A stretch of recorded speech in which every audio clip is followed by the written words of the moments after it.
Hey everybody, are you an English teacher? Do you want to improve not only your English, but the English of others around you? Especially if you're Indonesian, this might be for you. I'm really going to focus here on how to improve your TOEFL scores and how to get your students to improve theirs, and maybe what's stopping them from doing it. Now, first of all, I want to say that grammar and vocab, all very important. You've got to get that handled. You've got to know how to use prepositions and articles and past tense, future tense, plurals, all that. You got to get all that. Now, what I'm saying is what actually makes a difference, though, with the people that really get to the top level, whether it's IELTS, you want to get to C1, C2, is an attitudinal mindset shift. I cannot stress just how critically important this is, okay? Because you're going to find a lot of people will reach a certain degree of proficiency in the language, like let's say English, and they just can't seem to get any farther beyond that.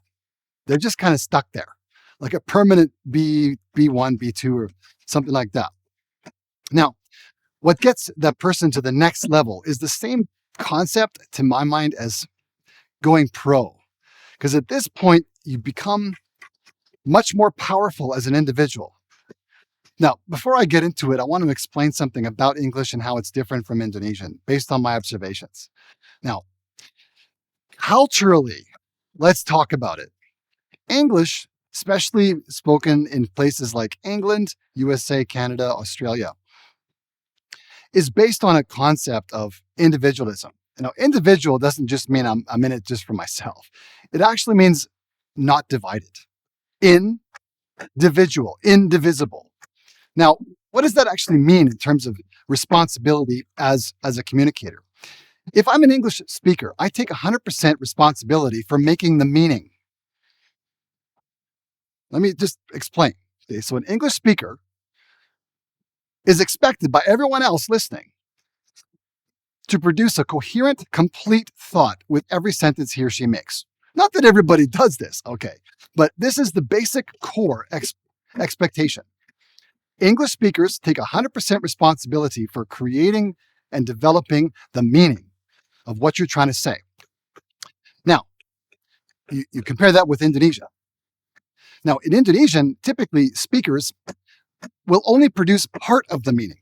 Like Indonesians prefer to co-create the meaning. In other words, I need to have a listener who's actively participating in the meaning-making process. So I can make a statement like bisa or sudah, and the other person will be able to stop and go, something happens in the brain. None of it is conscious, of course. And most of this meaning-making happens automatically. So two people are working together to make the meaning. I do just challenge you to go out there and look for yourself. This is the way it really works. In English, you can never get away with saying bisa or sudah. Like, bisa what? You've done what? Already what? I'm already done that. Well, what's that? Okay.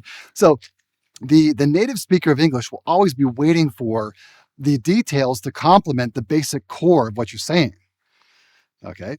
So a big part of developing this growth mindset is taking total responsibility for creating all of the meaning if you're a speaker.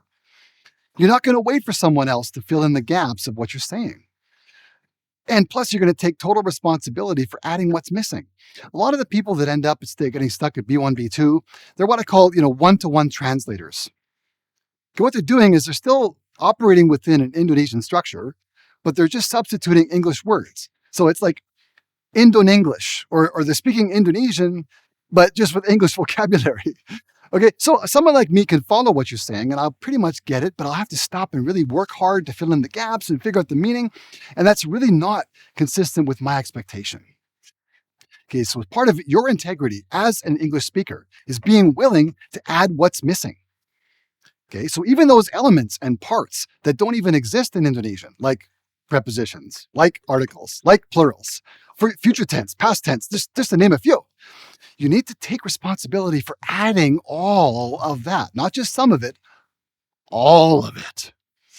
So you can not only know what to do and how to say it, but actually show up and say it. Otherwise, you're going to speak to people like myself, and we're going to get it. We're going to follow and understand, but we're also going to be left wondering what you're talking about. You'll be left I'll be left as a native speaker asking you now, okay, what was this? What was that? And 20 questions later, I'll finally get to the answer. But in my mind, I'll be expecting the answer like 20 questions ago. My expectation as a native speaker would be, hey, you got to take total responsibility as soon as you open your mouth to create a coherent sentence that's complete and is standalone. I don't have to add anything, and I don't want to add anything.